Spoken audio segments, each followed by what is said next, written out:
following information is to be used for entertainment reasons only and should not be used in a threatening manner. Some of the materials used in this video are only available to persons over the age of 18.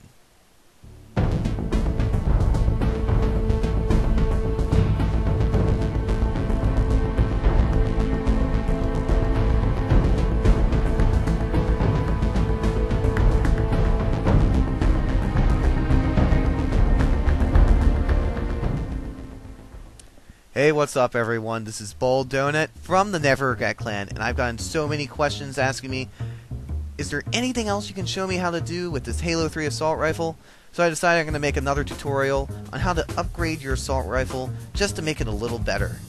Now, if you're going to use the one you've already made, if you have one already made, please make sure that you can get all the screws out. If not, head out to Toys R Us and pick up another one for about 15 bucks. Okay, so for this one, what we're going to be doing differently is we're going to be adding a flashlight and a muzzle to it. Now, I was originally intending, as you can see I have two cans of paint, was to have two colors on it. Unfortunately, that didn't work out, as you'll see later in the video. But, you know, I learned a lot about it, and I did get one layer of the gray paint on, but it quite frankly looks stupid. Okay. So the first thing you're going to need to do is to take the top part of the assault rifle off. Now, the best way to do this is to take all the screws out of it, of course, to get the piece off, but you do want to put all the screws into a plastic bag simply so you don't lose them. Losing the screws for this assault rifle is a major problem and could make your project end up epically failing, and you will have to go out and buy a new assault rifle. So, make sure you don't lose them. That's the main point. Okay. So, let's get this off here.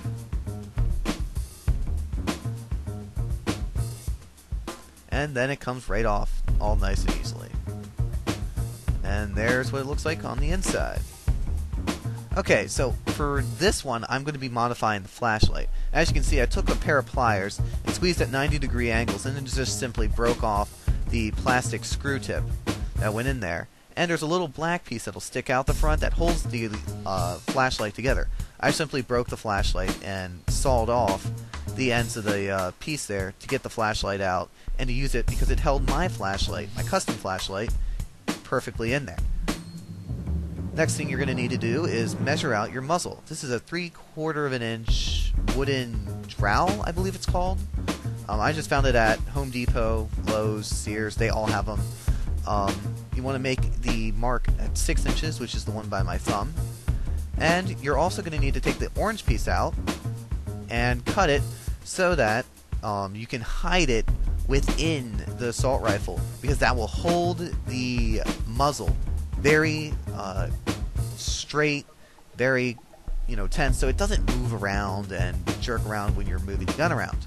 That is something I actually learned the first time I tried to do this and epically failed.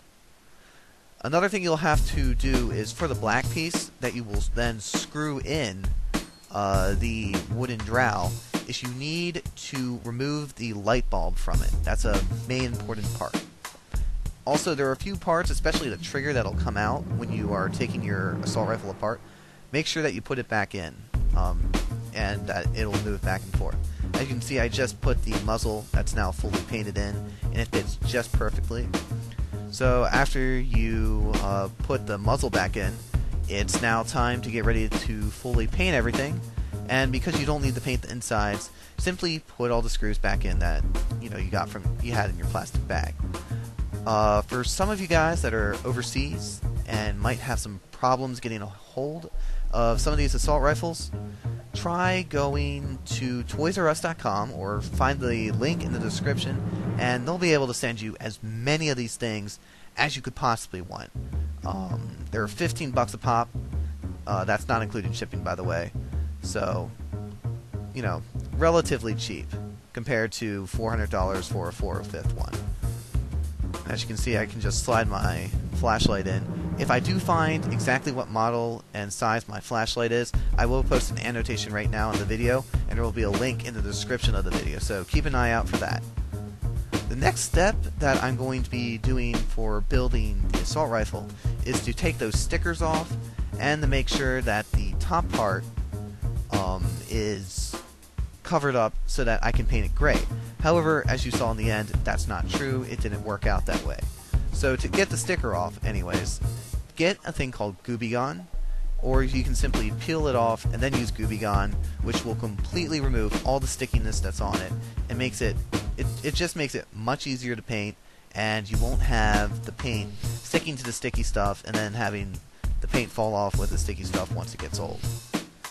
That's something I actually did find out with my original assault rifle that I did not do well, and actually there's like a giant hole in it, which I actually did repaint when I did this. So as you can see, I'm building one of my friend's assault rifles here. I actually don't have two of the flashlights, so I just covered the flashlight that's built into the gun with just 2 post-it notes and a little bit of masking tape. Now as you can see here, with my original idea was to take some paper and to tape the top of the assault rifles up with some paper and everything to cover it, so that I could spray paint the whole thing black, but the part I wanted to spray paint gray would stay covered, and then I would just do the opposite later to cover up the black part and spray paint the then green part gray. The first one was semi-successful. I got a little whiplash, as you'll see later. I got pretty ticked off and I actually cut part of it out because I got super mad. But anyways, that's what it looks like if you're planning on doing this. I wouldn't recommend using masking tape. While you're at Home Depot, try to pick up something called painter's tape. It works a lot better because it won't break with the spray paint on it. And do remember that it is a plastic spray paint you want to use. Valspar plastic spray painting I find is the best, so I fully recommend that for anyone who's going out to get some black spray paint to make some assault rifles with. So as you can see here, I'm using bird feeder hangers to hold my assault rifles up in the air, away from any dirt on the ground that might get stuck in the plastic paint, because if you get some dirt stuck in the plastic paint, it's stuck. It's not coming off very easily and can make your assault rifle look pretty bad. So if you don't have any bird hangers, something that you can do is find 2 stones or 2 bricks or something to just hoist it high enough above the ground that you don't have to worry about it. But if you do have 2 bird feeder hangers, even though it sounds stupid, just use them because it works the best. So here you can see I'm taking the paper off of the green area of the assault rifle, and for the most part it worked fairly well.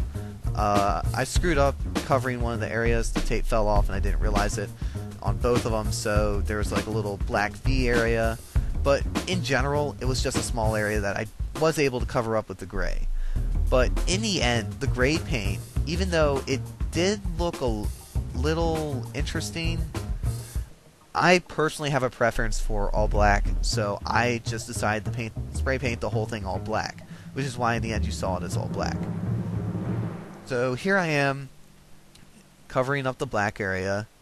Notice I'm doing this relatively quickly and did a very poor job. Another thing that I forgot to do was, again, look at it before I started spray painting. As you can see right there, this piece of paper came up, and in the end what happened with this assault rifle, which is the black one I was holding at the end there, is I just got the gray paint all over everything, and there I stamped my foot and went behind the camera and started screaming and cursing, and the battery died. But once you're done, if you are going to put the small flashlight that I have there in, it just looks great. I strongly recommend sticking to an all-black thing, an all-black assault rifle. Don't try to do the gray unless you really want it. I mean, it's honestly, to me, it was not worth the $7 for the paint.